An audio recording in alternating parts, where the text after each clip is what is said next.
شروع اللہ کے بابرکت نام سے جو اس جہاں کا پالنے والا اور رب ہے۔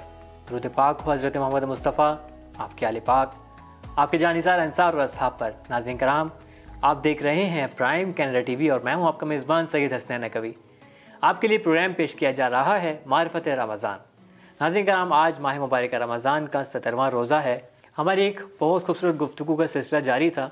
آج بھی ہمارے ساتھ ایک اچھے موضوع پر گفتگو کرنے کے لیے بہت ہی معزز مہمان جو تشریف فرما ہیں ہمارے سیٹ پر، جناب محترم سید علی کمیل گرزی صاحب۔ السلام علیکم ورحمۃ اللہ وبرکاتہ۔ وعلیکم السلام ورحمۃ اللہ، آپ کیسے ہیں؟ الحمدللہ جی، امید کرتا ہوں آپ بھی خیریت سے ہوں گے۔ خدا کا شکر ہے، الحمدللہ۔ محترم، آپ کو اپنے اس پروگرام میں خوش آمدید عرض کرتے ہیں۔ بہت شکریہ۔ محترم، اب چلتے ہیں اپنے سوالات کی جانب۔ ہمارا آج کا سب سے پہلا سوال یہ ہے کہ خدا کے جو مقرب لوگ ہیں، جو خدا کے نزدیک ترین لوگ ہیں، جو اچھے لوگ ہیں، وہ کون سے لوگ ہیں؟ وہ کون کون سے اعمال انجام دیتے ہیں کہ خدا کے قریب ہو جاتے ہیں؟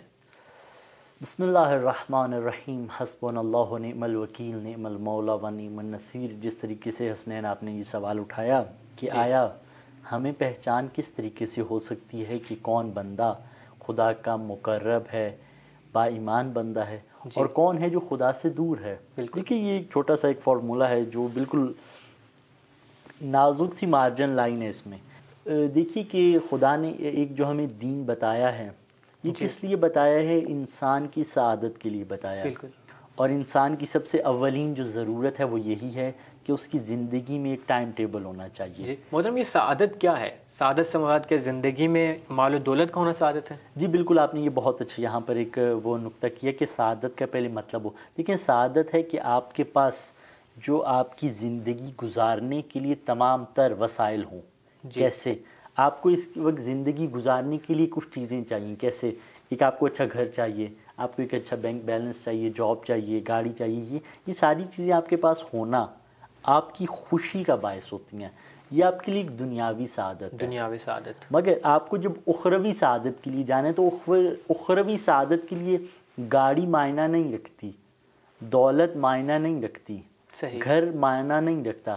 ہاں، یہ تینوں چیزیں ہیں، اور یہ تینوں چیزیں اگر خدا کے رستے میں ہیں، خدا کی جو توفیق جلب کرنے کے لیے، خدا کی محبت کو جلب کرنے کے لیے یہ خدا کے راستے میں قربان کر دی جاتی ہیں، تو یہ کیا ہے کہ یہ آپ کی اخروی سعادت ہے، اس دنیا کی سعادت ہے۔ دیکھیں، اسلام نے یہ نہیں کہا کہ آپ کے پاس گاڑی نہ ہو، بینک بیلنس نہ ہو، گھر نہ ہو، پراپرٹی نہ ہو، یہ چیزیں نہ ہو۔ اسلام نے کہا ہے، بلکہ اسلام تاکید کرتا ہے۔ روایت میں آپ دیکھیں، اور کچھ دن پہلے میں اس چیز کو دیکھ رہا تھا کہ ناظرین محترم بھی توجہ کریں گے کہ وہ اس چیز کو وہ کرتے ہیں، کچھ ہمیں دیکھا جاتا ہے کہ وہ بہت یا تو دین میں اس طرف چلے جاتے ہیں یا دنیا میں بہت اس طرف چلے جاتے ہیں، کیا کہ وہ دین کو کچھ نہیں سمجھ ہوتے۔ دیکھیں، دین میں بہت اچھا یہ کہا ہے کہ آپ کا اگر گھر لیں تو آپ کا گھر وسیع و عریض ہو، اس کا صحن ہو۔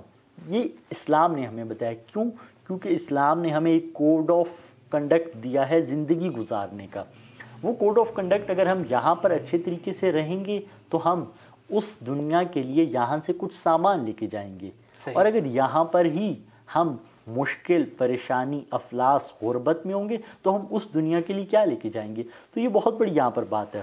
تو اصل میں اس چیز پہ وہ بات کروں کہ قرآن یا خدا نے کہیں نہیں یہ لکھا کہ آپ کے پاس چیزیں نہ ہوں، چیزیں ہوں مگر چیزوں پر اترانا یا اس پہ غرور کرنا کہ یہ سب کچھ میں ہی ہوں، یہ بہت غلط بات ہے۔ محترم، جیسا کہ آپ نے بیان کیا کہ جو شخص یہاں پر غریب ہے تو وہاں پر کیا لے کے جائے گا، کہ یہاں سے اس غریب غربت سے کیا مراد ہے آپ کی؟ دیکھیں، غربت جو ہم ایک عربی لحاظ سے دیکھیں یا ہم اپنی اردو یا انگلش میں دیکھیں، ہم غریب کس کو کہتے ہیں؟ کہ غریب جس کے پاس 2 وقت کی روٹی نہ ہو، یا جو ایک اپنے گھر کا گزر بسر نہ کرتا ہو۔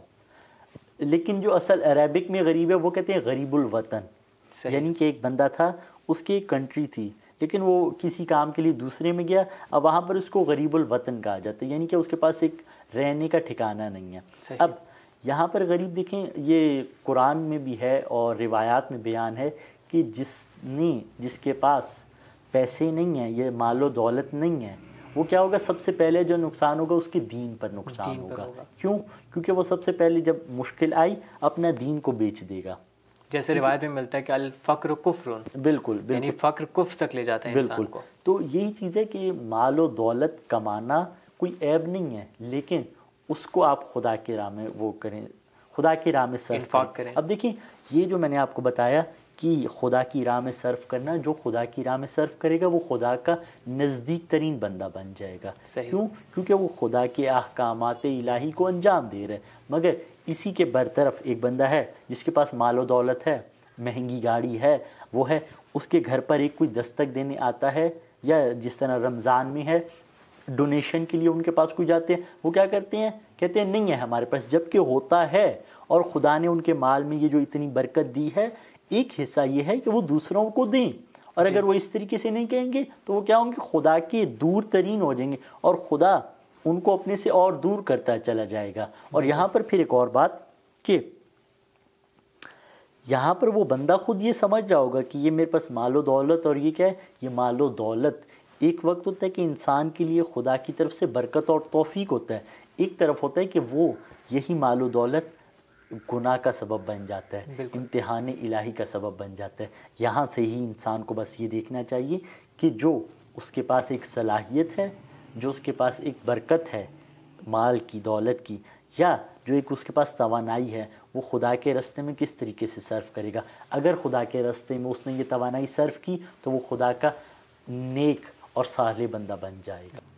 جی محترم، جیسے کہ آپ نے ابھی بہت خوبصورت وضاحت فرمائی، تو یہاں پر ایک جو موضوع زیر بحث آتا ہے خود انفاق ہے۔ انفاق کیا ہے، کس طریقے سے کرنا ہے، اگر انفاق نہ کریں تو اس کے کیا نقائص ہیں، کیا نقص لازم آتا ہے، اور انفاق کرنے سے کیا چیز ہے، کیا برکت ہماری زندگی میں آئے گی؟ دیکھیں یہ آپ نے بہت ہی واقعی امپورٹنٹ بات کی ہے، یہاں پر اور کرنے کی ضرورت تھی، میری یہ بھی توجہ دلائی ہے۔ دیکھیں خود رمضان میں یہ بہت زیادہ پیش آتے ہیں۔ کیوں؟ کیونکہ رمضان میں آپ جو ہے وہ جس طریقے سے برکت آپ کی ایک زندگی میں ہوتی ہے، اور نعمت کا ہم نے گزشتہ اس میں بات کر چکے ہیں کہ رمضان ایک بہت بڑی نعمت ہے۔ دیکھیں ایک نعمت یہ بھی ہے کہ انسان اپنے مال سے دوسرے کی مدد کرے۔ انفاق جو ہے خود یہ اگر عربک ہم اسے دیکھا جائے تو یہ نفق سے ہے، اور اس کا مطلب یہ ہے کہ چوہے کو اگر آپ نے دیکھا ہو، ایک ایگزامپل اگر دوں، چوہا جب اپنا گھر بنا رہا ہوتا ہے تو اس کے دو رستے رکھتا ہے۔ اس طریقے سے دو رستے، اگر ایک طرف سے اسے مشکل آتی ہے تو وہ دوسری طرف سے نکل جاتا ہے۔ بالکل اس ایگزامپل کو ہم لے کے جاتے ہیں اپنے مال کے اوپر۔ دیکھیں آپ کو مال آ رہا ہے، کس طریقے سے آ رہا ہے؟ آپ یہ سوچتے ہیں کہ میں جاب پہ جاتا ہوں، میں مال کماتا ہوں، یہ سارا مال نہیں میرا ہے، جبکہ یہ بہت بڑے ایک اشتباہ ہے، غلطی ہے۔ کیوں؟ رحمت کے معنی میں یہ بات کر چکے، یہ خدا کی ایک رحمت ہے کہ اس نے مجھے یہ سالم جسم دیا ہے تاکہ میں اپنے ان ہاتھوں اور پاؤں سے اس کا رزق کما پاؤں۔ صحیح، ٹھیک؟ اگر یہ رحمت خدا نہ ہوتی، یعنی کہ ہدایت رحمت خلق میں، یعنی کہ جب میں خلق ہوتا میرے ہاتھ نہ ہوتے جی، یا مجھے کوئی اور مسئلہ ہوتا تو آیا میں کر سکتا؟ یہاں پر اس چیز کو سمجھیے کہ یہ جو رزق کما رہا ہوں یہ خدا کی طرف سے ہے، اور یہ رزق کما جب رہا ہوں تو پھر اس کو میں نے ایک ایسے رستے میں دینا ہے کہ وہ مشکل حل ہو جائے۔ یہاں پر ایک بہت بڑی بات ہے، ہم جا رہے ہوں رستے میں، ایک فقیر آتا ہے ہمارے پاس، ہم اس کو کچھ پیسے دے دیتے ہیں، یہ انفاق نہیں ہوتا، یہ بس ایک دینا ہوتا ہے۔ انفاق وہ ہے کہ کسی کی ایسی مشکل ہے، آپ نے وہ مشکل حل کر دی، وہ مشکل بالکل حل ہو گئی ہے، صحیح، اب وہ دوبارہ مشکل پیش نہیں آئے گی۔ ہمارے جو مال خرچ کرنا ہے، ہمارا جو صدقہ دینا ہے اور جو انفاق ہے اس میں بہت فرق ہے۔ کیوں؟ کیونکہ ہم صدقہ دے دیتے ہیں، ہم صدقہ فقیر کو دیتے ہیں کہ اس کے اندر وہ جو پیاس ہے وہ دوبارہ بڑھ جائے، کیسے کہ وہ دوبارہ اور زیادہ مانگتا ہے، جبکہ اس طریقے سے نہیں، ہم ایسے اس کی ہیلپ کریں، اگر اس کو لباس کی ضرورت نہیں ہے ہم اس کو لباس دے کے دیں تاکہ وہ مشکل اس کی حل ہو جائے، اگر اس کے پاس خوراک نہیں ہے اس کی وہ خوراک کی مشکل حل کریں تاکہ وہ جو ہمارا پیسہ ہے ایک صحیح جگہ پر لگے۔ جی محترم، بہت شکریہ، آپ نے بہت خوبصورت انداز میں ہمارے سامنے گفتگو فرمائی۔ اب یہاں پر چھوٹی سی بریک لیتے ہیں۔ ناظرین کرام، اب چلتے ہیں وقفے کی جانب، وقفے کے بعد آپ کی خدمت میں دوبارہ حاضر ہوتے ہیں، ہمارے ساتھ رہیے گا۔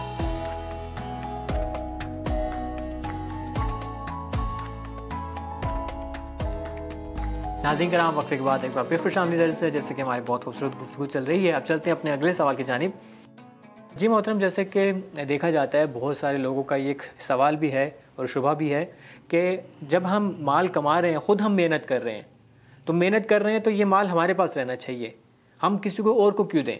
اگر کسی کو مال چاہیے تو وہ خود مال کمائے، خود خرچ کرے، تو جو مال ہم خود کما رہے ہیں تو ہمارے پاس رہنا چاہیے، ہم دوسروں کو کیوں دیں؟ اگر کسی کو ضرورت ہے تو وہ خود اپنے لیے خود کمائے۔ دیکھیے یہ آپ نے بہت اچھا سوال کیا. کچھ دن پہلے بھی میں ایک جگہ پر تھا, وہاں پر بھی لوگوں کا یہی اعتراض تھا کہ مولانا صاحب میں اپنی محنت کر رہا ہوں, میں نے پڑھا لکھا, میں کما رہا ہوں, میں کیوں کسی اور کو دوں. دیکھیے یہاں پر وہی رحمت خدا کی بات آ گئی ہے کہ خدا نے جب مجھے اسباب فراہم کیے ہیں, توانائی دی ہے, میں ایک اچھے گھر میں پیدا ہوا, میری اچھی پرورش ہوئی, میرے والدین نے مجھے یونیورسٹی بھیجا, کالج, میں پڑھ لکھ کے ایک بہت اچھی ملٹی نیشنل کمپنی میں اس وقت جاب کر رہا ہوں اور ایک اچھا میں کما رہا ہوں.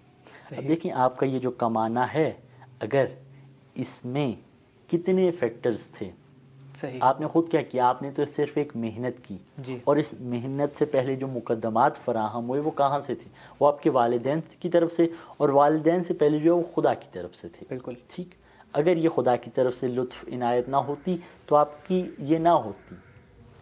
دیکھیں یہاں پر ایک اور بات بھی ہے کہ یہ جو لطف و عنایت خدا کی ہے, اب جو خدا نے ہمیں مال میں برکت دی ہے, ہمیں دوسروں کا بھی ہاتھ پکڑنا ہے, کسی دوسرے کی مشکل بھی حل کرنی ہے. اور دوسری بات یہاں پر یہ ایک بھائی چارے کا معاشرہ, جو دیکھیں مدینہ میں جب ہجرت کر کے رسول خدا صلی اللہ علیہ وآلہ وسلم مدینہ میں گئے تو اس وقت کا کیسا معاشرہ تھا. ٹھیک. وہاں پر جب گئے تو لوگوں نے بھائی چارے کی مثال کیسے دی. کسی کے پاس مال تھا, اس نے آدھا مال دوسرے مومن بھائی کو دے دیا. صحیح. ٹھیک. کسی کے پاس 2 گھر تھے تو اس نے اپنا ایک گھر جو ہے وہ دوسرے مومن بھائی کو دیا. کسی کے پاس ایک جگہ ملازمت کے لیے تھی تو وہ دوسرے مومن بھائی کو دیے. ہم نے دیکھنا ہے کہ ہم ایک دینی معاشرہ کیسے تشکیل دے سکتے ہیں. تب تک اس وقت تک دینی معاشرہ تشکیل نہیں پائے گا کہ جب تک مجھے احساس, میرے دل میں احساس نہ ہو. کس کا احساس نہ ہو؟ کہ آیا میرا دوسرا جو پڑوسی ہے وہ کس حال میں ہے. دیکھیں حدیث میں بھی یہ ملتا ہے کہ جبرائیل امین رسول خدا صلی اللہ علیہ وآلہ وسلم کے پاس آئے اور ہمسائے کے بارے میں تاکید کی. ٹھیک. تو رسول خدا کے شبہ ہونے لگا کہ آیا پڑوسیوں کو یا ہمسایوں کی کوئی وراثت تو نہیں مل جائے گی. کس وجہ سے؟ کہ بہت زیادہ تاکید کی تھی. اور یہی ہے کہ یہ تاکید اسی لیے کی ہے کہ مجھے احساس سے درد مندی ہونا چاہیے میرے دوسرے بھائی کے لیے. دیکھیں آپ کے ایک مال دینے سے مال پاکیزہ ہو جاتا ہے, مال میں برکت آئے. جتنا آپ دیتے جائیں گے اتنا آپ کو ملتا جائے گا. دیکھیں میں ایک جگہ پڑھ رہا تھا, امام زین العابدین علیہ الصلوۃ والسلام کی یہ ایک فرمان ہے. وہ کہتے ہیں کہ میں شرم کرتا ہوں. کس چیز سے شرم کرتا ہوں؟ کہ میں جو دے رہا ہوں یہ کہاں سے آ رہا ہے؟ یہ خدا سے آ رہا ہے. اگر میں دینا روک دوں تو یہی نہ ہو کہ یہ ادھر سے آنا رک جائے. اللہ اکبر. تو یہی نہ ہو کہ اگر ہمارے ہاتھ اگر یہ دینا رک جائے تو وہ پیچھے سے بند ہو جائے, اور یہ جو ہمارے پاس تھوڑا سا ہے یہ یہیں پر اکٹھا رہ جائے اور اس سے ہم کچھ بھی نہ کر پائیں. تو انسان کو اس احساس کے ساتھ دوسروں کی مدد کرنی چاہیے. ہاں یہاں پر یہ نقطہ بھی ہے کہ لوگ کہتے ہیں کہ وہ خود احساس سے ذمہ داری نہیں کرتے اور وہ چیز نہیں کرتے. یہاں پر ضرورت اس چیز کی ہے کہ جو لوگ احساس سے ذمہ داری نہیں کرتے ان کو احساس سے ذمہ داری دلوایا جائے. ٹھیک. ان کو احساس سے ذمہ ہر وقت دیکھیں زکوٰۃ ہر وقت صرف یہی نہیں ہے کہ آپ پیسے دیں, علم کی بھی زکوٰۃ ہے. علم کی زکوٰۃ کیسے ہے؟ کہ آپ لوگوں کو علمی نکتے بتائیں. ٹھیک. آپ ان کی نالج میں, ایجوکیشن میں, دیکھیں آپ کوئی جو ہے اس کی مشکل تھی گھر میں, وہ پڑھ نہیں پایا, تو آپ اس کے لیے فراہم کریں کہ وہ پڑھ لکھ جائے اور وہ بڑا ہو کے کیا کرے, ایک خود کمانے لگے. ایک کوئی نوجوان ہے, اس کی مشکل یہ ہے, اس کو دیکھیں اب آپ ایک لیپ ٹاپ لے کے دے سکتے ہیں اگر آپ کے پاس اتنی وسعت ہے, اور ساتھ اس کو کہیں کہ آپ کو جو ہے وہ کسی میں سرٹیفکیٹ لے لیں. فار ایگزامپل کمپیوٹر پروگرامنگ میں, کوئی اور کمپیوٹر کورسز میں پروگرامنگ میں آپ جو ہے وہ ایک سرٹیفکیٹ لے لیں.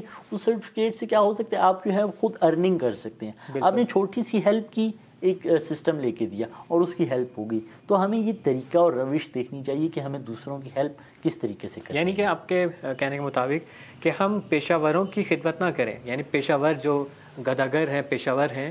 یہاں پر آپ نے یہ گداگر والی جو بات کی, میں اس کو ایک کنفیوژن دور کرتا چلوں. اور یہ اگلے دن میں خود بھی ایک گیا ہوا تھا ٹور پہ, وہاں پر بھی مجھے ملا ہے.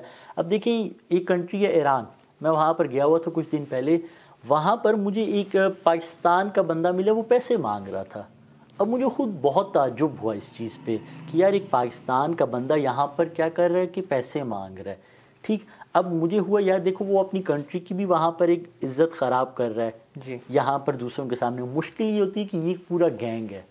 پورا گینگ کیا ہے کہ وہ دیکھتا ہے کہ پورے سال میں کون کون سی ایسی مناسبتیں ہوتی ہیں کہ لوگ وہاں پر اکٹھے ہوتے ہیں. فار ایگزامپل حج کے جو اوقات ہوتے ہیں وہاں پر پورے جو ایک گروپس جاتے ہیں. بائر گروپس جاتے ہیں، ان کے لیے مشکل نہیں ہوتا. ہم کہیں گے یار یہ ظاہراً گداگر ہیں، فقیر ہیں، لیکن وہ نہیں ہیں، ان کے پورے گینگز، ان کے گھر آپ جا کے دیکھیں.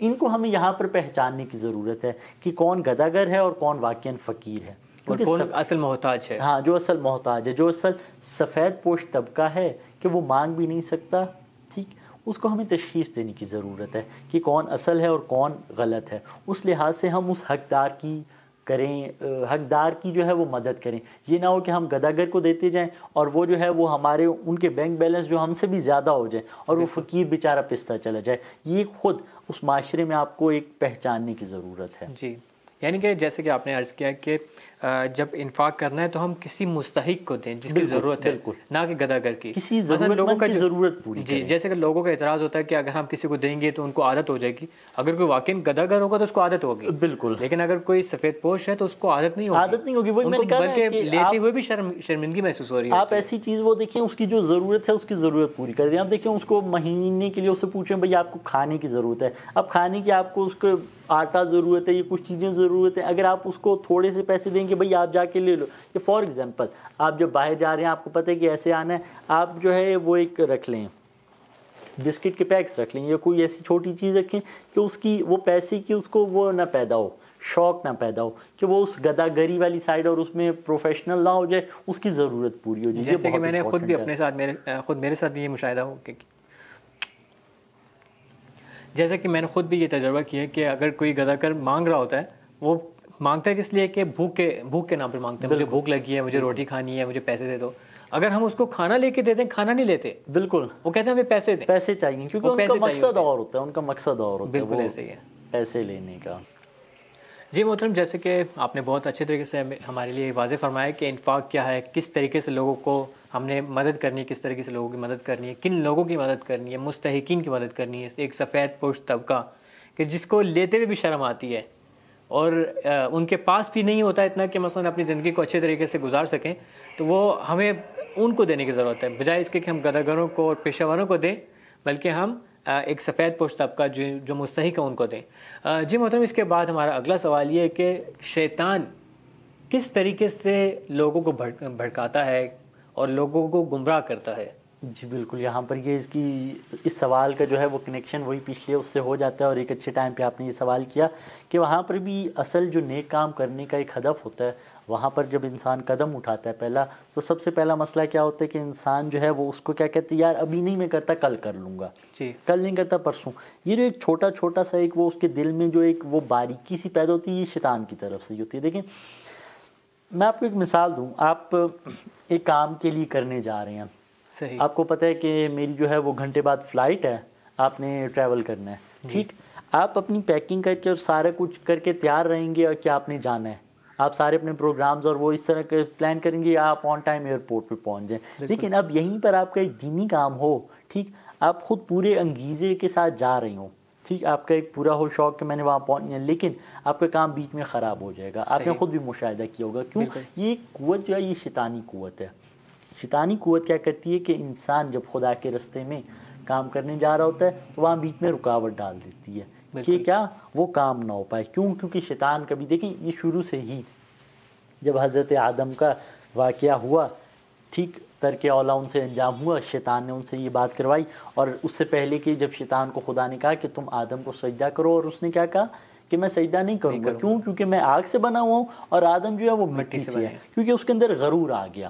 اب دیکھیں اس نے اس وقت سے ہی خدا سے مہلت مانگ لی تھی کہ مجھے روز قیامت تک مہلت دے دو، میں آپ کے جو نیک بندے ہیں ان کو گمراہ کرنا چاہتا ہوں. اب آپ کا پلاننگ ساری ہو چکی ہوگی، آپ کے اس پلاننگ میں ایسا کٹ آف آ جائے گا کہ آپ وہ کام نہیں کر پائیں گے، اور وہ کٹ آف شیطان کا ہوتا ہے. یہ کل بھی غالباً عرض کیا تھا کہ انسان جب ایک کام کرنا شروع کرتا ہے تو اس کا ایک مقدمات ہوتے ہیں، ایک ٹریک ہوتا ہے اور ایک ٹارگٹ ہوتا ہے. جب ٹریک میں جو ہے وہ مشکلات آنی ہوتی ہیں، اگر پہلے سے آپ نے پلان کیا ہوگا نا تو وہ مشکل جو ہے وہ آپ اس کو خود ہی کراس کر لیں گے. اگر پلان نہیں کیا ہوگا تو آپ مشکل پہ واویلا ڈالیں گے. ٹھیک ہے، مشکل یہ جو مشکل ہے یہ شیطان نے لائی ہے، اور اگر اس مشکل کو آپ پلان کر لیں گے آپ تھک کے بیٹھ نہیں جائیں گے اس پہ، ٹھیک، کراس کرتے چلے جائیں گے تو آپ کامیاب ہو جائیں گے. یہی جو آپ کے راستے میں آنا تھا یہ شیطان کا معاملہ تھا، شیطان نے آپ کو روکا تھا. اب دیکھیں آپ کو وہ اس کا میں نے اگزامپل ایک سیدھی سی دے دی کہ آپ کے کام میں جو بھی خرابی ہے وہ شیطان کا ہے. اس کو آپ نے حل کیسے کرنا ہے؟ وہ حل اسی طریقے سے ہو سکتا ہے کہ آپ پہلے سے پلان کریں کہ کوئی مشکل آئے اس کو آپ نے کیسے وہ کرنا ہے. اور سب سے پہلے جو آپ کو میں نے بسم اللہ الرحمن الرحیم بتائی تھی، اور ایک جو تھی کہ آپ نے اعوذ باللہ من الشیطان الرجیم اور پھر بسم اللہ الرحمن الرحیم، اور دو جو سورہ ہم کہتے ہیں معوذتین، سورہ فلق اور سورہ ناس، اگر آپ ان کا ورد کرتے جائیں تو آپ کی کسی بھی کام میں شیطان حائل نہیں ہوگا. اور دوسری ایک بہت میں آپ کو ایک بتاتا چلوں نسخہ، اکثر لوگ بھی یہ کہتے ہیں کہ مولانا صاحب وظیفہ بتا دیں کہ ہماری مشکلات حل ہو جائیں. نماز فجر کے بعد اگر آپ 11 دفعہ سورہ توحید پڑھتے ہیں تو آپ کی جو دن کی مشکلات ہیں، یا آپ کی دن میں جو مشکلات آتی ہوتی ہیں، یا آپ کے گناہ ہونا ہوتا ہے، کافی حد تک آپ اس سے بچ سکتے ہیں. یہ ایک بہت بڑا طریقہ ہے کہ آپ اپنی زندگی میں اس کو لے آئیں. جی محترم، بہت شکریہ.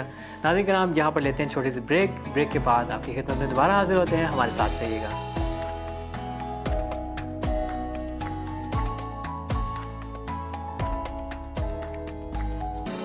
ناظرین کرام، وقفے کے بعد ایک بار پھر خوش آمدید درز ہے. جیسے کہ ہماری بہت خوبصورت گفتگو چل رہی ہے، ابھی چلتے ہیں اپنے اگلے سوال کی جانب. جی محترم، جیسے کہ آپ نے بہت اچھے طریقے سے عرض فرمائی کہ گمراہ کس طریقے سے ہمیں کرتا ہے شیطان کس طریقے سے ہمیں راستے کے، یعنی ایسا نہیں ہے کہ ہمیں شروع سے روک دیتا ہے، بلکہ کام کو انجام دینے دیتا ہے. جب ہم انجام دے رہے ہوتے ہیں تو درمیان میں ہمیں خراب کر دیتا ہے. محترم، ہمارا اگلا سوال یہ کہ خود گناہ کیا ہے، کس طریقے سے بعض اوقات انسان مرتکب ہو جاتا ہے، اور گناہ سے کس طریقے سے بچ سکتے ہیں؟ جی بالکل، یہ بات جیسے پہلے بھی ایک عرض ہو چکی ہے کہ گناہ کیا ہے. آپ کا جو ایک سیدھا رستہ ہے، ایک دین کا ایک سیدھا رستہ ہے، کوئی آپ ایسا کام کرتے ہیں کہ جو خدا نے اس کو منع کیا ہوتا ہے. جب آپ اس کو خدا کو منع کرتے ہیں، خدا کے منع کیے ہوئے کام کو انجام دیتے ہیں، وہ گناہ کہلاتا ہے. فار ایگزامپل آپ کو ایک میں مثال دوں، آپ فٹ بال کھیل رہے ہیں، ٹھیک، فٹ بال کھیلتے ہوئے آپ کو کیا ہو جاتا ہے؟ چوٹ لگ جاتی ہے. اب دیکھیں، جب آپ کو چوٹ لگ جاتی ہے تو آپ کیا کرتے ہیں؟